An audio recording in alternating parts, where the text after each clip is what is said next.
যে হাইড্রার রেচন, শ্বসন এবং অসমো রেগুলেশন এই বিষয়গুলি জানবো। তো হাইড্রার দেখো, হাইড্রার কোনো বিশেষ রেচন এবং শ্বসন অঙ্গ নেই। ঠিক আছে, মানুষের যেমন প্রধান রেচন অঙ্গের নাম কি জানো? কিডনি। তো ঠিক এরকম হাইড্রার কিন্তু কোনো কিডনি নেই। তো সাধারণত কি বলা হচ্ছে, এক্টোডার্ম এবং এন্ডোডার্মের কোষের মাধ্যমে ব্যাপন, তাহলে কি বলা হচ্ছে, ব্যাপন এবং অভিস্রবণ পদ্ধতিতে শ্বসন গ্যাসের বিনিময় ঘটে।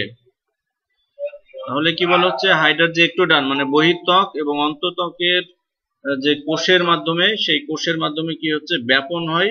সেই ব্যাপনের মাধ্যমে কি হয় এবং অভিস্রবণের মাধ্যমে কি হয়, যে এই শ্বসন যে গ্যাস, সেই শ্বসন গ্যাসের বিনিময় ঘটে। এবং সিলেন্টেরন, সিলেন্টেরন কাকে বলে বলো তো?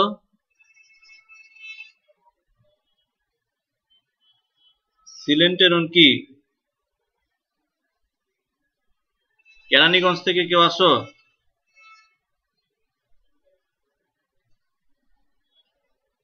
আচ্ছা,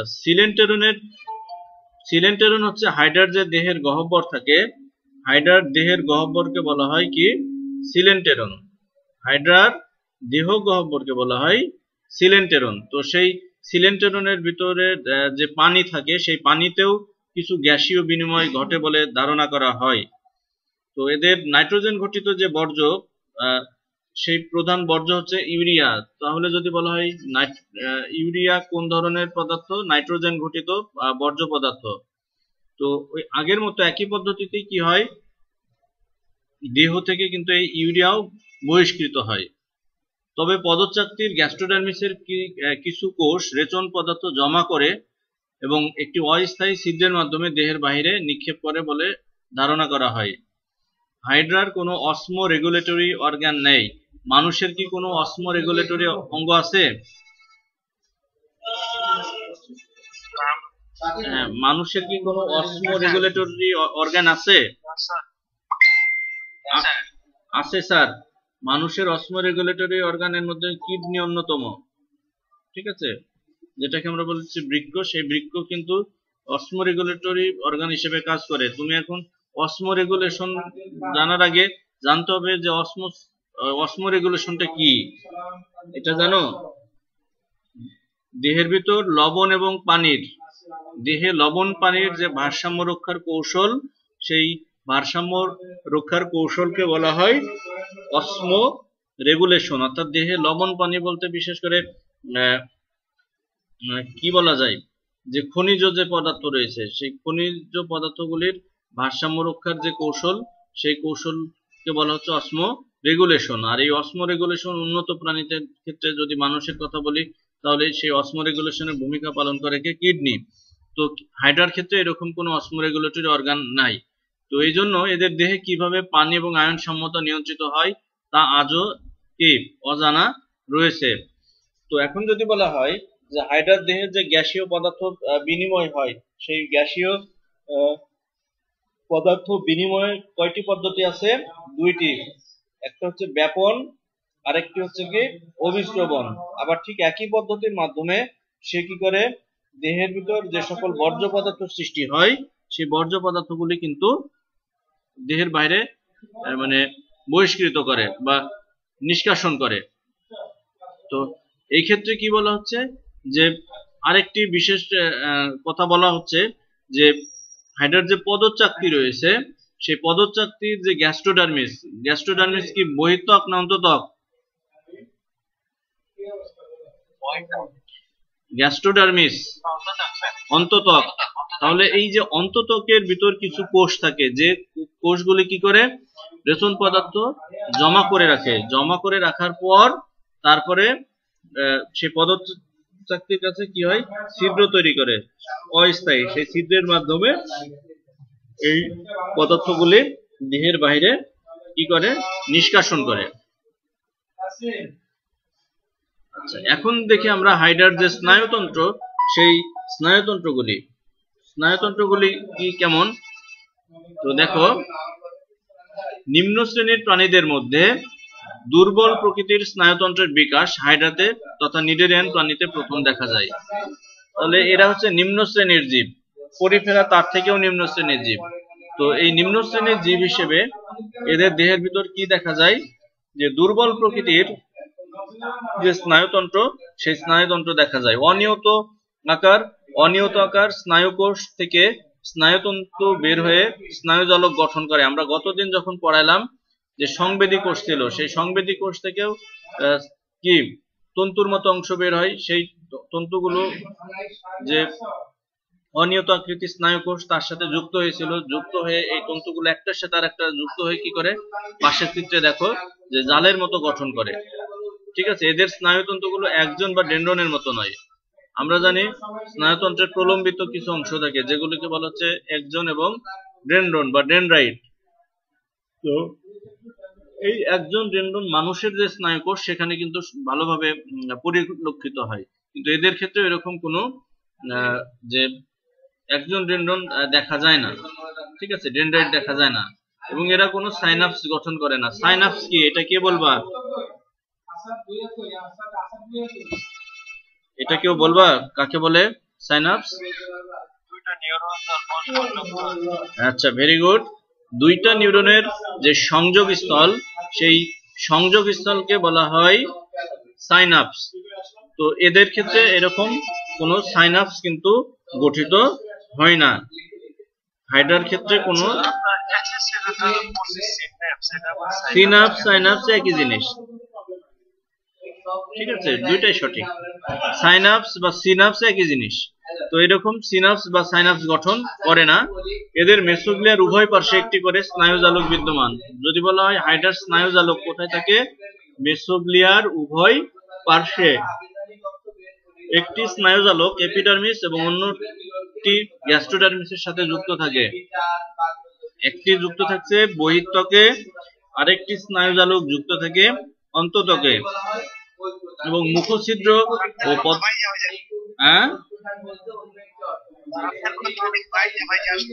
আজকে মনে হয় নেটে প্রবলেম, বুঝছো? যেমন ওয়াইফাই আমি কানেক্ট করতে পারলাম না। আগের ক্লাসটা নিলাম 40 মিনিটে 6 বার কাটছে, এখন আবার মোবাইলের সাথে কানেক্ট হলাম, মোবাইলে প্রবলেম। ওই যে নেটে মনে হয় কি প্রবলেম, এরকম 3-4 দিন থাকবে। ঠিক আছে, আমি কথা বললাম আজ সকালেও, ওই যে কি অপটিক্যাল ফাইবারের কি যেন কাজ করছে, যে কারণে এরকম হচ্ছে। তো তোমরা ইউটিউবে দেখে নিবা, এটা দিয়ে দিব, তখন দেখে নিও। আচ্ছা, দুটি স্নায়ুজালক একে অপরের সাথে সংবেদী এবং পেশী আবরণী কোষের সাথে সংযুক্ত থাকে, এবং সংবেদী কোষগুলো পরিবেশ হতে স্পর্শ, আলো এবং রাসায়নিক সংবেদন গ্রহণ করে স্নায়ুজালকের মাধ্যমে পেশী আবরণী কোষে প্রেরণ করে। কোথায় প্রেরণ করে এটা একটু দেখে নাও। স্পর্শ, আলো, রাসায়নিক সংবেদ গ্রহণ করে কোথায় প্রেরণ করবে? পেশী আবরণী কোষে প্রেরণ করবে। তোমরা একটু এগুলি দেখে নাও। এরপরে আমরা হাইড্রার যে জনন, সেই টপিকটা নিয়ে আলোচনা করব। 1 মিনিট এটা দেখে নাও, আমি 1 মিনিট পরে কিছু কোশ্চেন করব। তাহলে এই প্রকার বিষয়বস্তু যদি আমরা দেখি, আসলে আমরা দেখতে পাবো এই প্রকার কয়েক বিষয় আছে। এই প্রকার কয়েক বিষয় হলো একদম তো ব্যবস্থা যে তুমি জ্ঞানের বিরোধা, জ্ঞানের বিরোধা হলো মানে এত বড় একটা পৃথিবী, এই এত বড় পৃথিবীতে কত পাহাড়, পর্বত, সাগর, হিমালয়, কত কিছু আছে।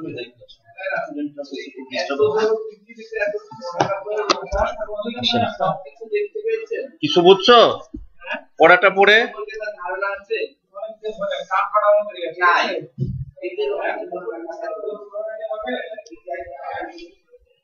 কি পড়া বোঝা যাচ্ছে?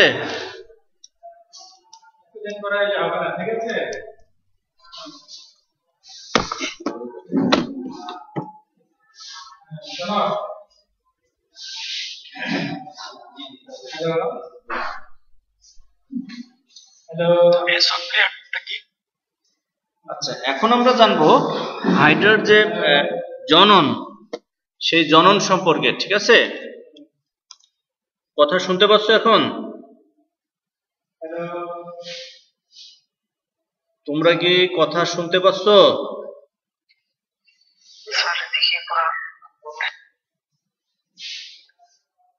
কথা শুনতে পাচ্ছ? রিপ্লাই দিতে হবে তো।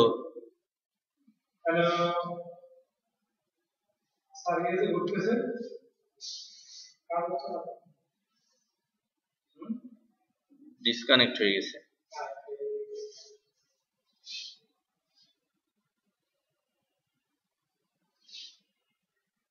এইভাবে ক্লাস নিয়ে যায়। কথা শুনতে পাচ্ছ?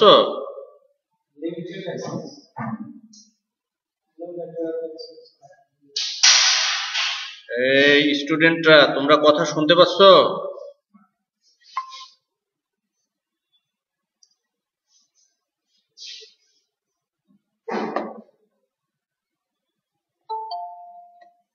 তোমরা কি কথা শুনতে পাচ্ছ?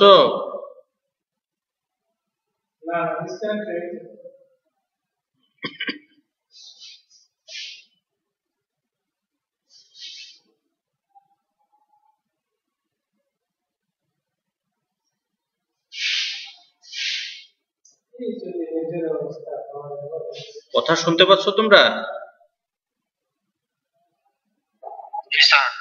আচ্ছা, আজকে নেটে খুব সমস্যা, বুঝছো? আচ্ছা, যেটুকু পড়ানো হলো এগুলি কি বুঝতে পারছো?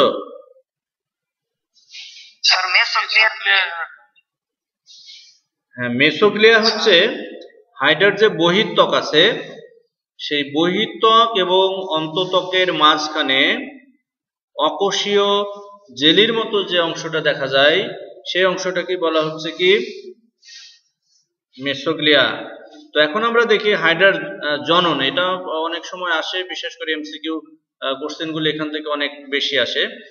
তো যে প্রক্রিয়ার মাধ্যমে, সংজ্ঞাটা দেখে নাও, যে প্রক্রিয়ার মাধ্যমে জীব নিজ বংশ রক্ষার জন্য প্রজননক্ষম অনুরূপ জীব সৃষ্টি করে তাকে বলা হয় প্রজনন।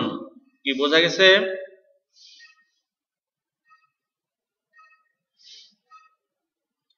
যে প্রক্রিয়ায়, কি বুঝতে পারছো?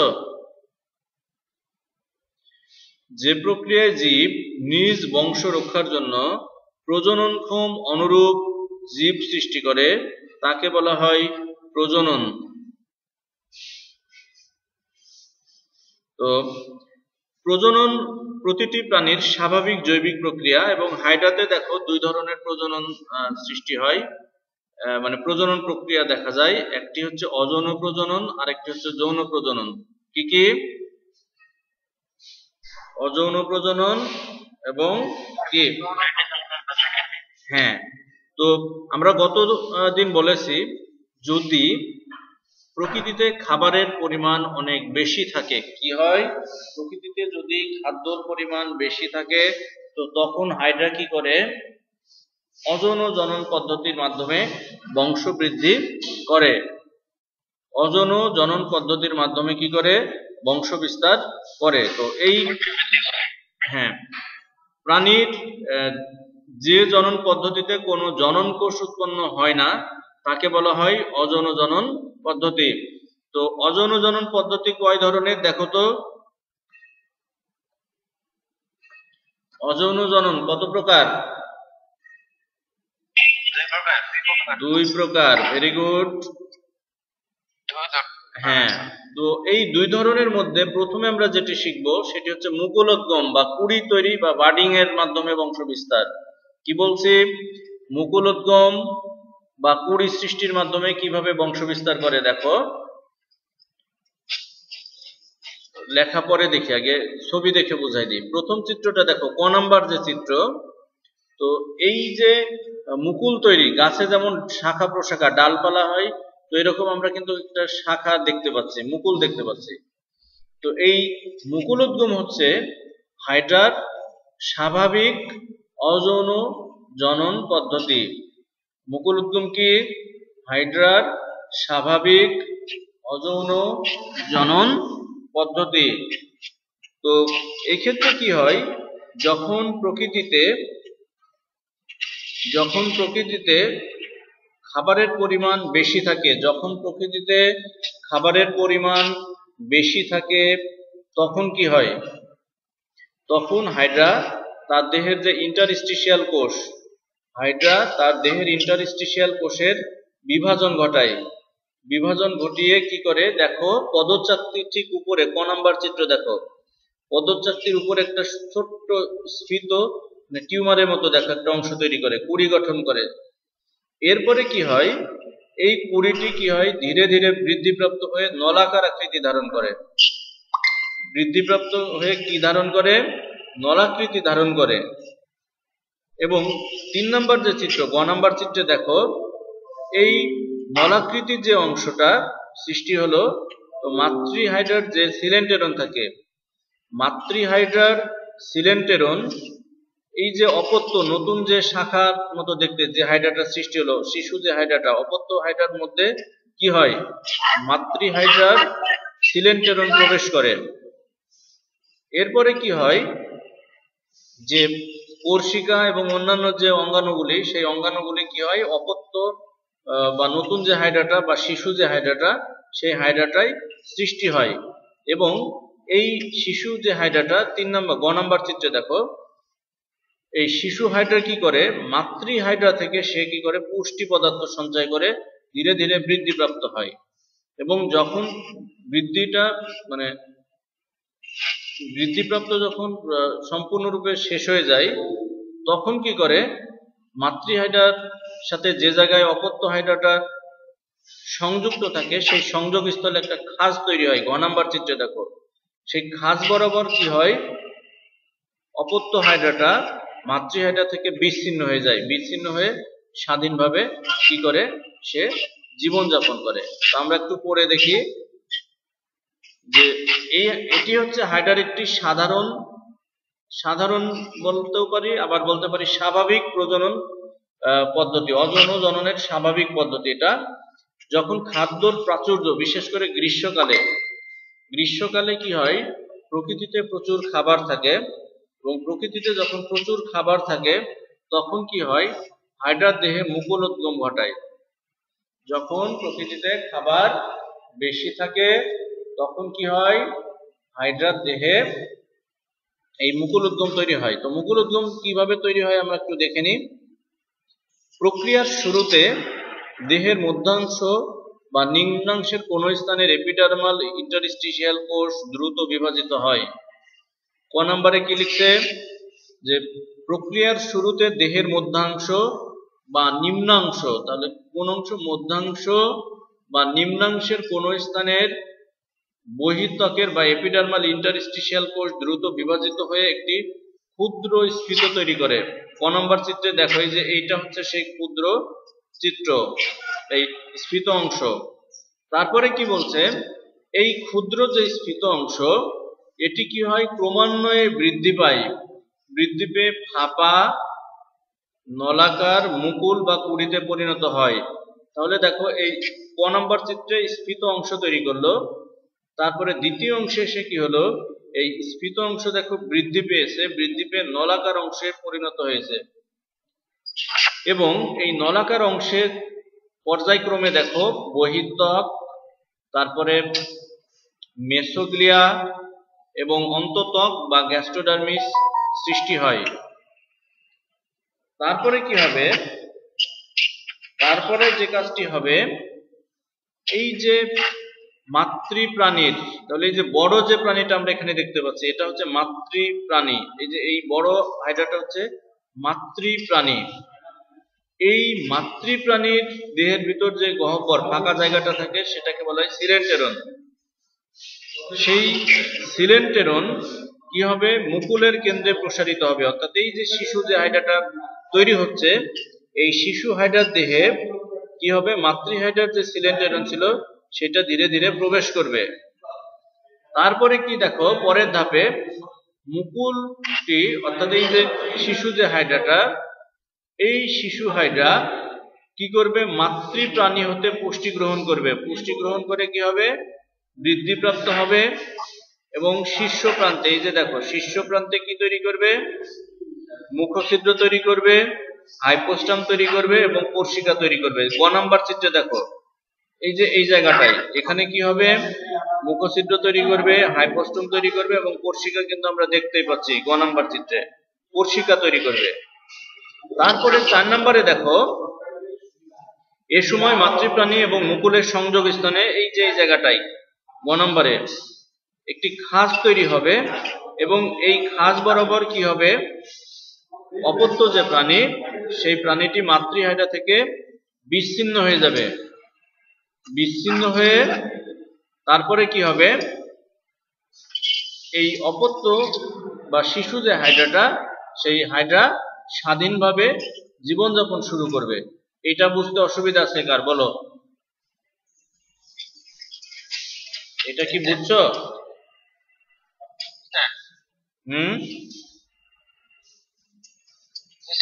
এমনি কোনো প্রবলেম নাই তো?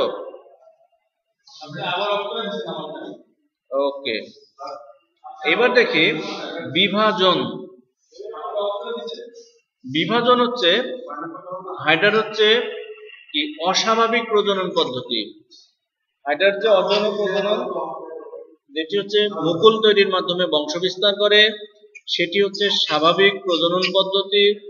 আর আমরা যেটা দেখলাম এখন বিভাজন, বিভাজন মানে কি দুই ভাগে বিভক্ত হয়ে যাওয়া, দেহটা দুইটা ভাগে কি হবে, বিভক্ত হয়ে যাবে। তাহলে এই বিভক্তটাকে বলা হচ্ছে কি, বা বিভাজনটাকে হচ্ছে হাইড্রার অস্বাভাবিক প্রজনন বলা হয়। অস্বাভাবিক অযৌন প্রজনন বলা হয়। কি বলা হয়? অস্বাভাবিক অযৌন প্রজনন বলা হয়। তো এই যে বিভাজন যে পদ্ধতি, এই বিভাজন পদ্ধতি হচ্ছে দুই ধরনের। বিভাজনটা লম্বালম্বি হতে পারে, আবার আড়াআড়ি ভাবে হতে পারে। ঠিক আছে?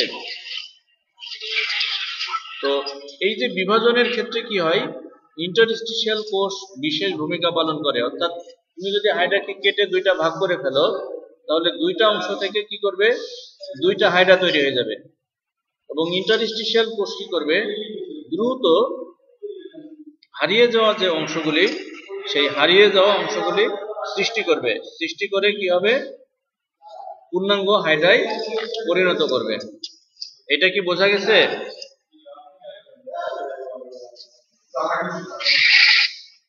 এটা কি তোমরা বুঝতে পারছো?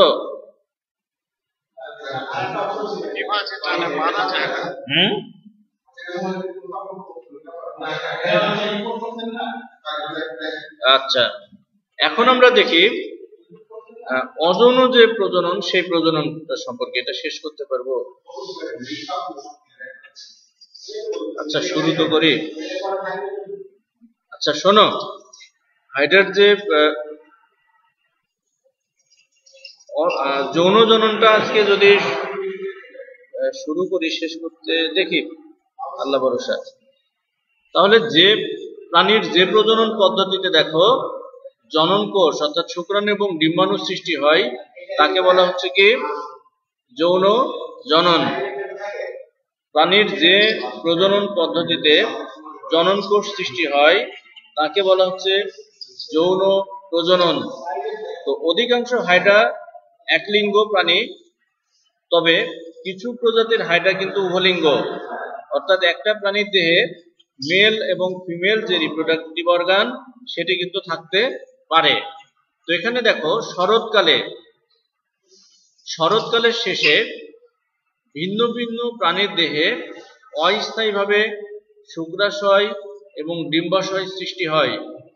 এবং উভলিঙ্গ যে হাইড্রা, অর্থাৎ যে হাইড্রা দেহে দুই ধরনের জননাঙ্গ থাকে, তাদের ক্ষেত্রে কি হচ্ছে যে শুক্রাণু এবং ডিম্বাণু একই সময়ে সৃষ্টি হয় না।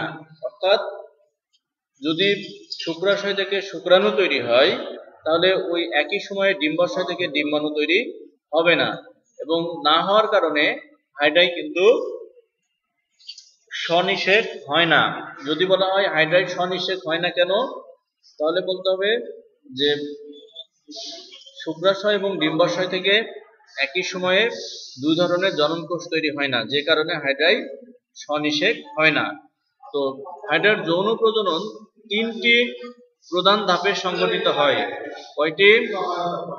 হাইড্রার যৌন প্রজনন তিনটি প্রধান ধাপে সংঘটিত হয়। আচ্ছা, প্রথমটা দেখি। প্রথমটা হচ্ছে জনন কোষ সৃষ্টি। প্রথমটা কি জনন কোষ সৃষ্টি হবে। দেখো স্পারমাটোজেনেসিস বা শুক্রাণু জনন। এখন শুক্রাণু জনন কাকে বলে এটা জানো? শুক্রাণু তৈরির যে পদ্ধতি, শুক্রাশয় থেকে যে পদ্ধতির মাধ্যমে শুক্রাণু তৈরি হয় তাকে বলা হয় শুক্রাণু জনন বা স্পারমাটোজেনেসিস। তো কি বলা হচ্ছে, প্রজনন ঋতুতে হাইড্রার বহির্ত্বকের ইন্টারস্টিশিয়াল কোষগুলি কি হবে, দ্রুত বিভাজিত হয়ে দেহের উপরের দিকে এক বা একাধিক মোচাকৃতির শুক্রাশয় তৈরি করে এবং শুক্রাশয়ে বিদ্যমান কিছু ইন্টারস্টিশিয়াল কোষ শুক্রাণু মাতৃকোষ হিসেবে কাজ করে। এদেরকে স্পারমাটোগোনিয়া বলে। আচ্ছা, এগুলি বিভাজিত। আচ্ছা, এটা কি বলা হচ্ছে যে প্রথমে একটা জনন মাতৃকোষ থাকে, ভালো করে শোনো। তো জনন মাতৃকোষটা কি হয়, মাইটোসিস কোষ বিভাজনের মাধ্যমে বিভাজিত হয়। বিভাজিত হয়ে নতুন যে কোষ তৈরি করে সেই কোষগুলিকে বলা হয় স্পারমাটোগোনিয়া। এরপর দেখো স্পারমাটোগোনিয়া কি করে, স্পারমাটোগোনিয়া পুষ্টি পদার্থ সঞ্চয় করে আকারে একটু বড় হয়ে যায়। বড় হয়ে গেলে তখন সেই স্পারমাটোগোনিয়াকে বলা হয় স্পারমাটোসাইট। ঠিক আছে, এবং স্পারমাটোসাইট গুলো পূর্ণতা দশা অতিক্রম করে কি হয়, স্পারমাটিডে পরিণত হয় এবং এই স্পারমাটিডগুলি পরবর্তীতে কি হয়, স্পার্ম বা শুক্রাণু তৈরি হয়, শুক্রাণুতে পরিণত হয়। তো শুক্রাণুতে কি কি থাকে দেখো, মস্তক থাকে এবং লেজ থাকে। তো পরিণত শুক্রাণু শুক্রাশয়ের প্রাচীর ভেঙে যে পানি থাকে, আমরা জানি হাইড্রা পানিতে বাস করে, সেই পানিতে কি হয়, মুক্ত হয়। আর ডিম্বাণু জনন বা ওজেনেসিস কাকে বলে, ডিম্বাশয় থেকে তুমি সহজভাবে শিখো, ডিম্বাশয় থেকে ডিম্বাণু তৈরির যে পদ্ধতি সেই পদ্ধতিকে বলা হয় ওজেনেসিস বা ডিম্বাণু জনন। তো ডিম্বাণু জননের ক্ষেত্রে কি হয়, একটি জনন মাতৃকোষ কি হয়, মাইটোসিস বিভাজনের মাধ্যমে একটা থেকে দুইটা থেকে চারটা এরকম কোষ তৈরি করে। জনন মাতৃকোষ বিভাজনের ফলে নতুন যে কোষগুলি সৃষ্টি করে সেই কোষগুলিকে বলা হয় উগোনিয়া। কি বলা হয়, উগোনিয়া। এবার আগের মতোই এই উগোনিয়া পুষ্টি সঞ্চয় করে যখন আকারে বৃদ্ধি হয়ে যায় তখন সেটাকে বলা হয় উসাইট। ঠিক আছে, এবং এই উসাইট পরবর্তীতে কি হয়, বিভাজনের মাধ্যমে ডিম্বাণু তৈরি করে এবং পোলার বডি তৈরি করে এবং পরবর্তীতে পোলার বডিগুলি কি হয়, নষ্ট হয়ে যায় এবং একটি কি হয়, ডিম্বাণু তৈরি হয়। এই হলো মূল বিষয়। এখন আমরা দেখব যে নিষেকটা কি। আমরা জানি নিষেক কি হচ্ছে, পুরুষ জনন কোষ এবং স্ত্রী জনন কোষ যখন একীভূত হচ্ছে সেটা কি বলা হচ্ছে কি, নিষেক। তো হাইড্রার নিষেক হচ্ছে পরনিষেক ধরনের, কেননা হাইড্রার একই দেহে, দেখো হাইড্রায় একই দেহে একই সময়ে শুক্রাণু ও ডিম্বাণু সৃষ্টি হয় না, সেই কারণে হাইড্রা কি, তাহলে কি হচ্ছে, হাইড্রায় কিন্তু স্বনিষেকও হয় না। তো প্রথমে কি হয় দেখো, চিত্রটা আমরা দেখি, এই যে এইটা হচ্ছে শুক্রাশয়। ঠিক আছে, তো শুক্রাশয়ের ভিতরে চিত্রটা লক্ষ্য করো, শুক্রাশয়ের ভিতর যখন অসংখ্য শুক্রাণু তৈরি হয়ে যায় তখন কি হয়, এই যে ছিদ্র থাকে দেখো, এই ছিদ্র দিয়ে কি হয়, এই শুক্রাণুগুলি বাইরে বের হয়ে আসে, বের হয়ে কি হয়, পানির মধ্যে সাঁতার কেটে বেড়ায় এবং ডিম্বাণু সন্ধান করতে থাকে এবং 1 থেকে 2 দিনের মধ্যে যদি ডিম্বাণুকে নিষিক্ত করতে না পারে, 1 থেকে 2 দিনের মধ্যে যদি শুক্রাণুগুলো, এই যে শুক্রাণুগুলি ডিম্বাণুকে নিষিক্ত করতে না পারে তাহলে শুক্রাণুগুলো কি হয়, মারা যায় এবং একাধিক ডিম্বাণু ডিম্বাশয়ে অবস্থিত ডিম্বাণুর আবরণ ভেদ করে করলেও মাত্র একটি শুক্রাণুর হ্যাপ্লয়েড নিউক্লিয়াস ডিম্বাণুর হ্যাপ্লয়েড নিউক্লিয়াসের সাথে মিলিত হয়, অর্থাৎ এক। এই যে এটা হচ্ছে ডিম্বাণু, তাহলে এই ডিম্বাণুর কাছে অসংখ্য কি হয়, এই শুক্রাণুগুলি আসে। আসার পর যে কোনো একটা, সবগুলো কিন্তু নিষিদ্ধ করতে পারে না, যে কোনো একটা মাত্র শুক্রাণু একটা মাত্র ডিম্বাণুকে নিষিদ্ধ করে। এবং ডিম্বাণু থাকে হ্যাপ্লয়েড, শুক্রাণু থাকে হ্যাপ্লয়েড। যখন নিষেক হয়ে যায়, নিষেকের ফলে তারা কি করে, ডিপ্লয়েড জাইগোট তৈরি করে। যখন নিষেকটা হয়ে যায় তখন কি হয়, যে পরিস্ফুটন ঘটবে, অর্থাৎ নিষেকের বিভাজন ঘটে, যেটাকে বলা হয় ক্লিভেজ। জাইগোটটা কি হবে, বিভাজিত হবে, বিভাজিত হয়ে কি হবে, মানে হাইড্রার যে পরিস্ফুটন সেটা ঘটবে। তো এদের জাইগোটের বিভাজন বা ক্লিভেজ হলোব্লাস্টিক ধরনের, অর্থাৎ এদের ক্ষেত্রে যদি ডিমে কুসুমের পরিমাণ যদি কম থাকে তাহলে সেখানে আমরা প্রথম অধ্যায়ে শিখেছিলাম যে হলোব্লাস্টিক ক্লিভেজ হয়, অর্থাৎ এক ডিম্বাণুর এক প্রান্ত থেকে অন্য প্রান্ত পর্যন্ত কি হয়, বিভাজিত হয়ে যায়। তো হাইড্রার ক্ষেত্রে যে ক্লিভেজটা ঘটে সেই ক্লিভেজটা হচ্ছে হলোব্লাস্টিক ধরনের। এরপরে কি হবে, জাইগোট মাইটোসিস পদ্ধতিতে বারবার বিভাজিত হবে, বিভাজিত হয়ে বহুকোষী নিরেট গোলাকার কোষপিণ্ডে পরিণত হয়। এবং গোলাকার যে কোষপিণ্ড, সেই কোষপিণ্ডকে বলা হয় কি, দেখো এই যে এখান থেকে দেখাই, তাহলে এইটা ছিল কি জাইগোট, নিষিক্ত ডিম্বাণু। এই জাইগোটটা কি হচ্ছে, দেখো এক প্রান্ত থেকে আরেক প্রান্ত পর্যন্ত বিভাজিত হয়ে গেল, বিভাজিত হয়ে একটা কোষ থেকে দুইটা কোষ তৈরি হয়ে গেল। এই যে এক একটা কোষকে বলা হচ্ছে কি ব্লাস্টোমিয়ার। এরপরে কি হবে, এখানে অসংখ্যবার কি হবে, মাইটোসিস বিভাজন ঘটবে। বিভাজন ঘটার পর তারপরে দেখো এই ব্লাস্টোমিয়ার গুলো এক প্রান্তে সরে গিয়ে মাঝখানে একটা ফাঁকা গহ্বর তৈরি করলো ব্লাস্টুলা দশায়। এই গহ্বরটাকে বলা হচ্ছে ব্লাস্টোসিল। ব্লাস্টুলা দশার পর তারপরে কি হবে, গ্যাস্ট্রুলা দশা হবে। এবং এই গ্যাস্ট্রুলা দশায় এসে কি হবে, ভ্রূণীয় দুইটা স্তর তৈরি হয়ে যাবে। ঠিক আছে, ভ্রূণীয় দুইটা স্তর তৈরি হয়ে যাবে। এখানে দেখো যে এক্টোডার্ম, বাইরের যে স্তরটা তার নাম দেওয়া হচ্ছে এক্টোডার্ম, আর ভেতরের যে স্তর সেখানে বলা হচ্ছে কি এন্ডোডার্ম। তো এই যে ভ্রূণীয় স্তর থেকে পরবর্তীতে কি হবে, যে বিভিন্ন ধরনের যে অঙ্গাণুগুলি হাইড্রার, সেই অঙ্গাণুগুলির সৃষ্টি হবে। এবং সেই সময় কি হবে, কাঁটার মতো দেখতে, ওই উপরে দেখো কাঁটার মতো দেখতে কি হবে, একটা আবরণ তৈরি হবে, সেই আবরণকে বলা হয় সিস্ট। এবং এই আবরণের মধ্যে হাইড্রার যে বিভাজনগুলি, বিভিন্ন অংশগুলির সৃষ্টি হতে থাকবে। এবং যখন প্রতিকূল অবস্থা তৈরি হবে তখন কি হবে, এই আবরণটা দেখো, যে কাঁটাযুক্ত বাইরে যে আবরণটা, সেই আবরণটা কি হবে, ভেঙে যাবে। ভেঙে গিয়ে কি হবে, শিশু যে হাইড্রা বা হাইড্রুলা, সেই হাইড্রুলা কি হবে, এই সিস্টের ভিতর থেকে বাইরে বেরিয়ে আসবে। এবং সে কি করবে, যে স্বাধীনভাবে যে জীবনযাপন, সেই জীবনযাপনটা সে শুরু করবে। এটা কি বুঝছো রাজন, বুঝছো?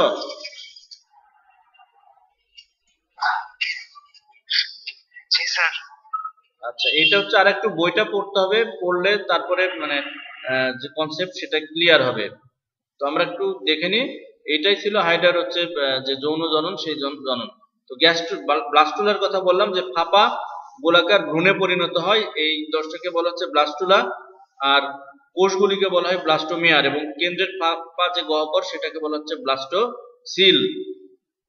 ব্লাস্টোসিলের পরে দেখো ব্লাস্টুলার কোষগুলো দ্রুত বিভাজন হয়ে গ্যাস্ট্রুলেশন ঘটায় এবং একটি দ্বিস্তরী নিরেট এবং গোলাকার গ্যাস্ট্রুলা কি করবে, গঠন করে। ঠিক আছে, এবং এই গ্যাস্ট্রুলাটি কিন্তু মুক্তজীবী না, কেন, এটি মাতৃদেহের সাথে কি থাকে, যুক্ত থাকে। এবং যে গ্যাস্ট্রুলা কি হচ্ছে, মাতৃদেহের সাথে যুক্ত থাকে, সেটাকে বলা হচ্ছে স্টেরিওগ্যাস্ট্রুলা। ঠিক আছে, এরপরে কি হবে, এখানে সিলেন্টেরন তৈরি হবে, তারপরে এক্টোডার্ম এবং এন্ডোডার্ম তৈরি হবে, আর মেসোগ্লিয়াও তৈরি হবে। যখন এগুলি তৈরি হয়ে যাবে তখন কি হবে, দেহের উপরে কাটার মতো দেখতে কি হবে, একটা আবরণ তৈরি হবে, যে আবরণ কি করে, হাইড্রাকে বাহিরের যে ক্ষতি, সেই ক্ষতির হাত থেকে রক্ষা করে। এবং এই আবরণটাকে বলা হচ্ছে কি সিস্ট। এরপর যখন বসন্ত আসবে, বসন্তকাল আসলে অনুকূল যে তাপমাত্রা, সেই তাপমাত্রায় ভ্রূণের সম্পূর্ণ যখন পরিস্ফুটন হয়ে যাবে, তখন কি করবে এই হাইড্রা, সিস্ট কি করবে, বিদীর্ণ ভেঙে ফেলবে। ভেঙে ফেলে কি করবে, সে বাইরে বেরিয়ে আসবে এবং স্বাধীনভাবে জীবনযাপন করবে। এইটাই হচ্ছে হাইড্রার কি, যে জীবনচক্র, মানে যৌন জনন প্রক্রিয়া। আশা করি তোমরা বুঝতে পারছো। ঠিক আছে, তো আমাদের সময় শেষ। আর আগামী পরশুদিন, ঠিক আছে, তোমাদের যে পরীক্ষাটা হবে, সেই পরীক্ষার জন্য আমি দেখো একটা তোমাদের কোড দিয়ে দিছে এই ক্লাসে, সেই কোডে ঢুকে সবাই জয়েন করবে। আমি ওই ক্লাসরুমে কোশ্চেনটা দিয়ে দেবো। ঠিক আছে? হুম, তো ঠিক আছে।